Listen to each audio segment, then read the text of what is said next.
I've always been drawn to darkness and the dark side of people's lives. It may be because my father's family was killed in Lithuania during the Holocaust.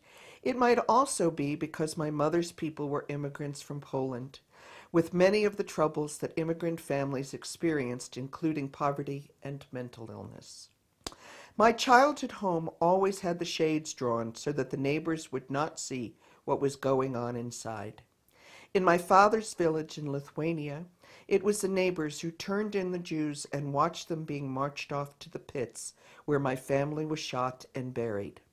My father spent his whole life remembering his dead mother, sister, and brother, and feeling survivor's guilt for having made it out alive before the war began. Money had been sent for one family member to travel to the United States. His sister was to go, but she decided to stay home to care for their elderly father. My own father was sent instead, with plans to pay the way for the rest of the family when he raised the money. But Hitler marched through Eastern Europe, first slaughtering millions. My family was among them. My father's faith in God was the only solace through tormented nights and days.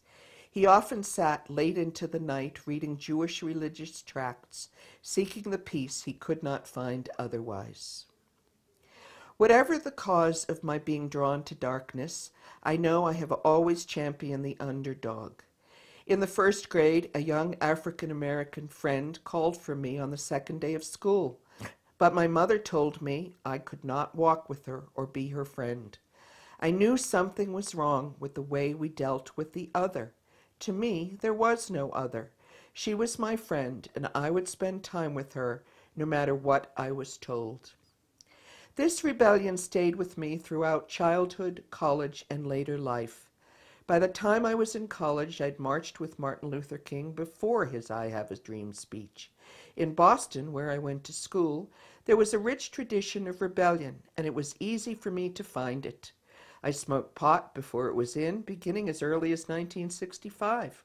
I joined the civil rights movement, anti-war movements, and I was a feminist in a feminist consciousness-raising group as soon as such movements emerged.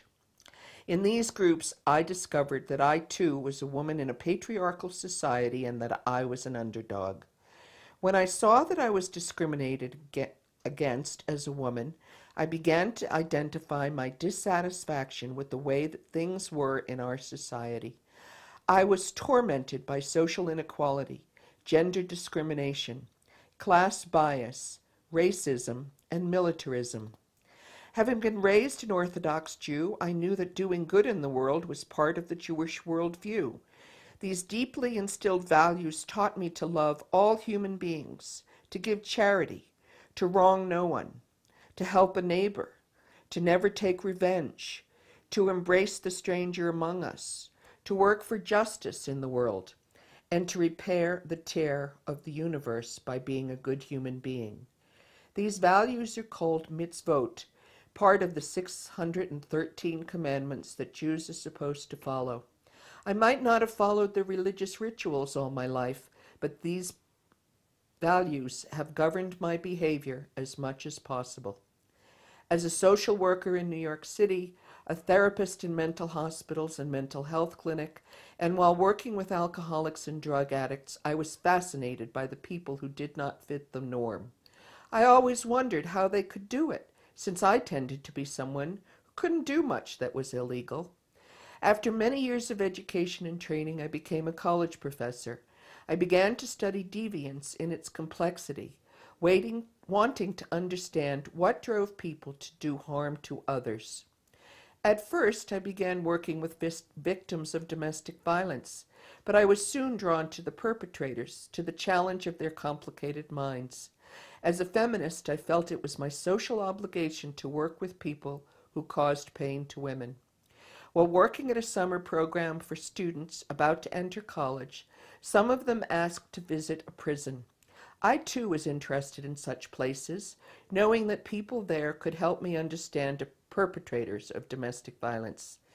In 1995, in what was to be a pivotal moment in my career, I took these high school students to the Elmira Correctional Facility in upstate New York for a tour by the warden. I was struck by the cold, harsh facility and the fact that it was 150 years old. When the tour was over, I asked the warden if the inmates had any educational opportunities. He said they only had GED classes and some self-help programs like AA. In an impetuous moment of generosity, I offered to bring some college education programs inside. The warden was thrilled, and thus began my career with prisoners. Several years later, when I moved to California to become the Dean of Social Sciences at Sonoma State University, I discovered the prison education program at San Quentin. When the classes ended that I was teaching, a few prisoners who were my students asked if I would lead a group of lifers. I was flattered that they thought enough of me to have our own group. New Leaf on Life, a name chosen by the prisoners themselves, has continued since its inception in 2005. These men were sentenced to life in prison with the possibility of parole, not to death in prison. And yet there they stay because of the attitudes and prejudices against them. Having paid their dues to society, most pose no risk to that society anymore, and both guards and educators and even administrators in prisons agree that they should be out. In California, it costs $46,000 a year to incarcerate a prisoner. Certainly, this money could be spent elsewhere than for these men who no longer need to be there. I'm not writing here about those who are unable or unwilling to change, nor those who will continue to pose a risk to society, but they are the minority among these 30,000 men. Social policy often focuses on the young gangbangers who do short sentences, or on death row inmates who'll never get out. The experience in prison has set me on a new path of work. I've learned much from my students, I've learned much from my students, perhaps even more than they have gained from me. In the mass incarceration we are in the United States, particularly of people of color, could be considered the newest form of slavery. Angela Davis argues in her book, Are Prisons Obsolete?, that this incarceration binge is a contemporary manifestation of the racialized disparities that many of us believe were abolished in 1865. In fact, there are more black men in prison now than lived under slavery. From 1990 to 2003, African Americans made up the majority of the increase in incarceration, jumping to 76.2% of those in prison. Now, 3.5% of all black men are in prison, and more than 10% in the 20 to 29-year age group. More black men are in prison now than are attending college. In the United States today, there is a movement towards decarceration. The prisoner rights movement is advocating alternatives to incarceration, restorative justice, reconciliation, rather than building more prisons. It seems undeniable that economic and racial disparities are major contributors to crime, that lack of opportunity leads people to meet their own needs illegally. We could take major steps towards decarceration and its many benefits if our society sought solutions to poverty, an end to both the gross inequities in our public education system and the criminalization of drugs. My experience in prison has taught me that change is possible. Here is my story, and here is theirs. I am a son of automobile makers, farmers, homemakers, entrepreneurs, landowners, musicians, general laborers.